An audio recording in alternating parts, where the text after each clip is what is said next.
Hello friends, please like and subscribe my channel easy learning. आज का जो हम टॉपिक करने जा रहे हैं वो है आइटरेटिव मॉडल, जो सॉफ्टवेयर इंजीनियरिंग का दूसरा मॉडल है। कल हमने वाटरफॉल मॉडल किया था, आज हम आइटरेटिव मॉडल करेंगे जो कि सॉफ्टवेयर इंजीनियरिंग का सबसे इम्पॉर्टेंट मॉडल है। आइटरेटिव का मतलब होता है रेपिटिशन। जब हम किसी चीज़ को बार बार रिपीट करते हैं उसको कहते हैं आइटरेटिव मॉडल। इसमें भी वही बात है, ये भी वाटरफॉल मॉडल की ही तरह स्टेप फॉलो करता है। बट जो हमारा वाटरफॉल मॉडल था वो टॉप टू डाउन तक चलता था, उसमें कोई फीडबैक किसी भी फेज में फीडबैक नहीं प्रोवाइड की जाती थी। बट आइटरेटिव में हर एक फेज के बाद, हर एक स्टेप के बाद पिछले जो हमारा फेज है उसको फीडबैक प्रोवाइड की जाती है कि ये पर्टिकुलर फेज जो है मेरा कंप्लीट हो गया है, इसमें कोई प्रॉब्लम नहीं है। अगर कोई प्रॉब्लम है उस पर दोबारा काम किया जाता है, उसको रिपीट किया जाता है, उसमें चेंजेस की जाती हैं। ये चेंजेस तब तक करी जाती हैं जब तक प्रोजेक्ट कंप्लीट नहीं हो जाता। तो ये फेज बेसिकली एरर्स को फाइंड करके उनको ठीक करने के लिए बना है। इसमें हम इम्प्रूवमेंट करते जाते हैं तब तक जब तक हम यूजर्स की रिक्वायरमेंट्स को फुलफिल नहीं कर देते। इस आइटरेटिव मॉडल में एक ध्यान, जैसे कि आप एक डायग्राम देख सकते हो, अभी मैं इस पे जूम कर रही हूँ। इस डायग्राम में अगर देखोगे फिजिबिलिटी स्टडी के बाद जो रिक्वायरमेंट है, डिज़ाइन है, कोडिंग है, मेंटेनेंस है, जो हमारा फिजिबिलिटी स्टडी की जो डायग्राम है ना, उस फेज की कोई भी फीडबैक नहीं होती। फिजिबिलिटी स्टडी हमको ये बताती है कि ये जो हमारा प्रोजेक्ट है, हम जो स्टार्ट करने जा रहे हैं वो मॉनिटरी टर्म्स में, टेक्निकल टर्म्स में, बिहेवियरल टर्म्स में हम एक्सेप्ट करें या ना करें। ये हमें फिजिबिलिटी बताती है। फिजिबिलिटी के बेस पे ही हम प्रोजेक्ट को आगे कंटिन्यू करेंगे। अगर मेरा प्रोजेक्ट फिजिबल नहीं है तो हम आगे काम नहीं करेंगे। जो हमारा आइटरेटिव मॉडल है वो वाटरफॉल मॉडल की ही तरह डिफरेंट स्टेप्स को क्या कर रहा है, फॉलो कर रहा है। बट बेसिक इसमें यही है कि हर एक स्टेप के बाद हम क्या प्रोवाइड कर रहे हैं, फीडबैक। जैसे कि आप देखो, रिक्वायरमेंट के बाद हम क्या कर रहे हैं, इसकी फीडबैक दे रहे हैं, डिजाइनिंग के बाद, कोडिंग के बाद, टेस्टिंग के बाद। ये हमारा फीडबैक, या इसको कह लें रेपिटिशन हो रही है। ये रेपिटिशन इसीलिए हो रही है कि हम इसमें इम्प्रूवमेंट करते जाएं ताकि हम अपने यूजर्स की रिक्वायरमेंट को क्या कर सकें, मैच कर सकें। ये तो हो गया मेरा वाटरफॉल आइटरेटिव मॉडल, जिसमें हर स्टेप में रेपिटिशंस हो रही है। अब ये तो हो गया हमारा आइटरेटिव मॉडल, बेसिक इसकी डेफिनेशन। बट इसकी कुछ ही एडवांटेजेस है। एडवांटेजेस क्या है, हम वन बाय वन देखते हैं। सबसे पहली जो एडवांटेज हमारे पास आ रही है वो है हमारी फ्लेक्सिबिलिटी। ये हमारा जो प्रोजेक्ट है ना, ये फ्लेक्सिबल है। इसमें हम देखो, इसमें क्या कर रहे हैं, फीडबैक दे रहे हैं, और इसमें क्या है, फीडबैक जा रही है और साथ में वो फीडबैक को हम लेके अगर कोई प्रॉब्लम है या कुछ कमी है उसमें हर फेज में क्या करते जा रहे हैं, चेंजेस करते जा रहे हैं, जो कि वाटरफॉल मॉडल में नहीं थी। वाटरफॉल मॉडल में जब तक मेरा प्रोजेक्ट कंप्लीट नहीं हो जाता तब तक उसमें मैं चेंजेस नहीं कर सकती। तो इसमें क्या है, जैसे जैसे कुछ चेंजेस आती हैं, रिक्वायरमेंट्स आती हैं, उनको मैं साथ साथ फेजेस में क्या कर सकती हूँ, चेंज कर सकती हूँ।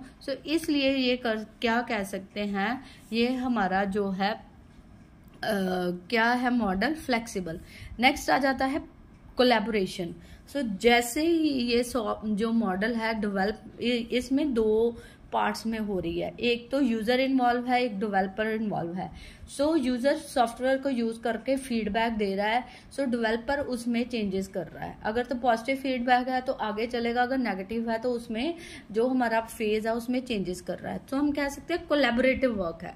दो लोग मिलके इस पे काम कर रहे हैं, इस पे फोकस कर रहे हैं, ताकि मेरा प्रोजेक्ट जो है as per the user requirement क्या हो, तैयार हो। सो इसको कह सकते हैं it is a collaborative work, जिसमें लोग, यूजर और डेवलपर दोनों मिलके काम कर रहे हैं। ये भी एक इसकी क्या है, एडवांटेज। नेक्स्ट आता है टेस्टिंग एंड फीडबैक।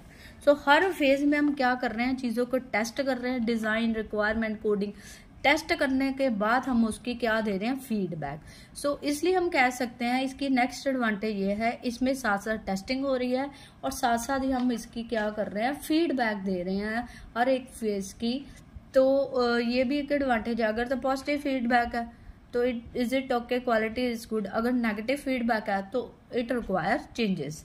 नेक्स्ट आता है एक्सपेंडेबल। एक्सपेंडेबल क्या होता है, फ्यूचर में अगर यूजर को कुछ नया ऐड करवाना है या डिलीट करवाना है तो वो इजीली अपने जो ये जो है ना आपका क्या कहते हैं, ये जो आपके फेजेस है उसमें वो हमारे क्या है, एक्सपेंडेबल। उसमें आप इजीली क्या कर सकते हो, चेंजेस कर भी सकते हो तो उनको डिलीट भी कर सकते हो। ये भी उसकी एक एडवांटेज है, एक्सपेंडेबिलिटी। ठीक है। नेक्स्ट आ जाएगा मेंटेनेंस। मेंटेनेंस एक ऐसा फेज आ जाएगा जो लास्ट फेज हो जाएगा जब मेरा प्रोडक्ट डेवलप हो जाता है। उसमें टाइम टू टाइम क्या करनी पड़ती हैं, चेंजेस। वो चेंजेस क्यों करनी पड़ती हैं, ताकि हमारा जो सॉफ्टवेयर है, जो डेवलपमेंट हुई है वो अप टू डेट रहे। सो इसमें क्या है, इसमें आइटरेटिव मॉडल में मेंटेनेंस भी चलती रहती है ताकि हमारा सिस्टम जो न्यू टेक्नोलॉजी है उसके साथ अपडेट रहे, यूजर्स की रिक्वायरमेंट्स को फुलफिल करता जाए।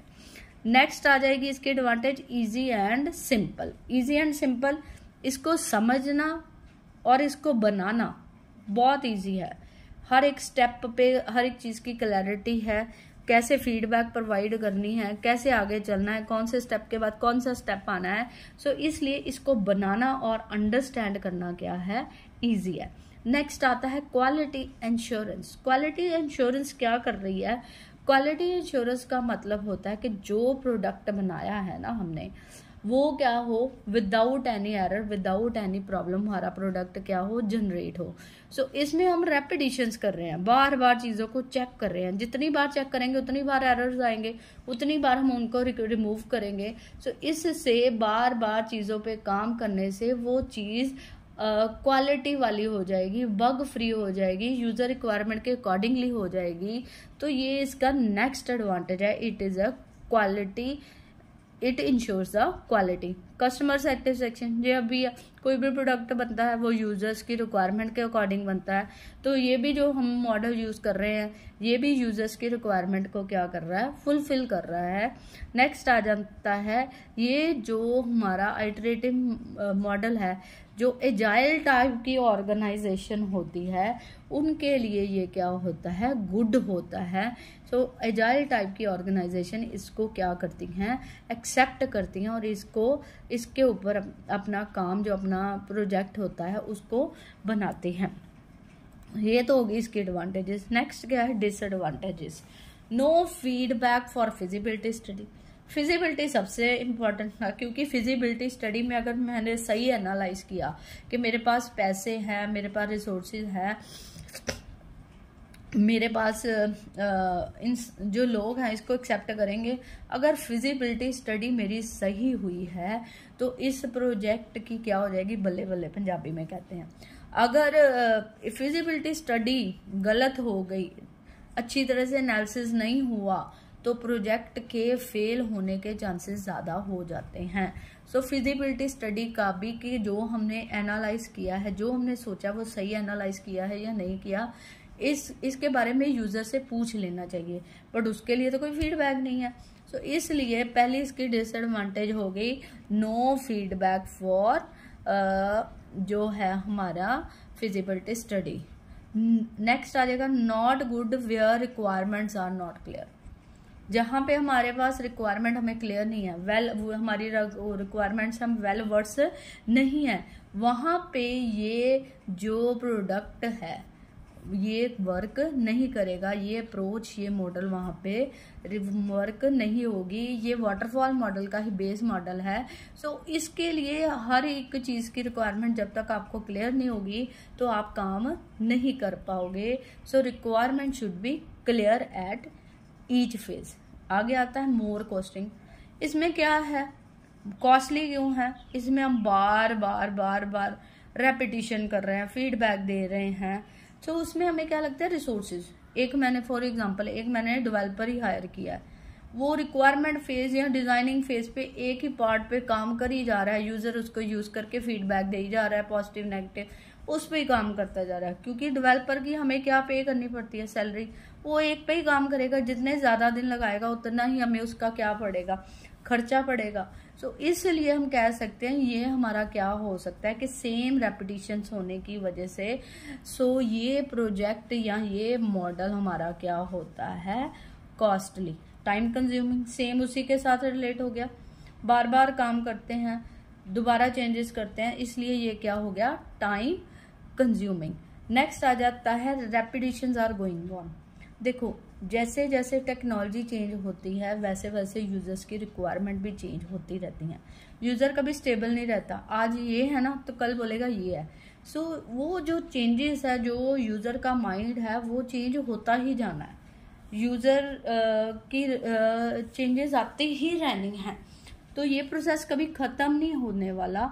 ड्यू टू नो आप कह लो रिजिडनेस, यूजर की रिक्वायरमेंट में रिजिडनेस नहीं है, स्टेबिलिटी नहीं है, इसकी वजह से सेम प्रोसेस बार बार रिपीट होता जाएगा।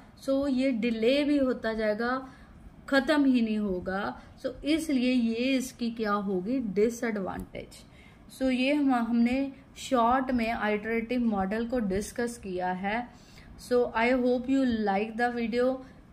Please like and subscribe my channel easy learning. ना सब्सक्राइबर बढ़ रहे हैं ना तो वॉच टाइम बढ़ रहा है, प्लीज सब्सक्राइब करिए, हेल्प करिए। इसी तरह से हम ग्रो कर सकते हैं, आपकी हेल्प के बिना हम ग्रो नहीं कर सकते। Please like and subscribe my channel for more videos. Notification जैसे ही आप सब्सक्राइब करोगे आपको वीडियोस की नोटिफिकेशन तभी आएगी। Please like and subscribe. Easy learning 9655। Thank you very much.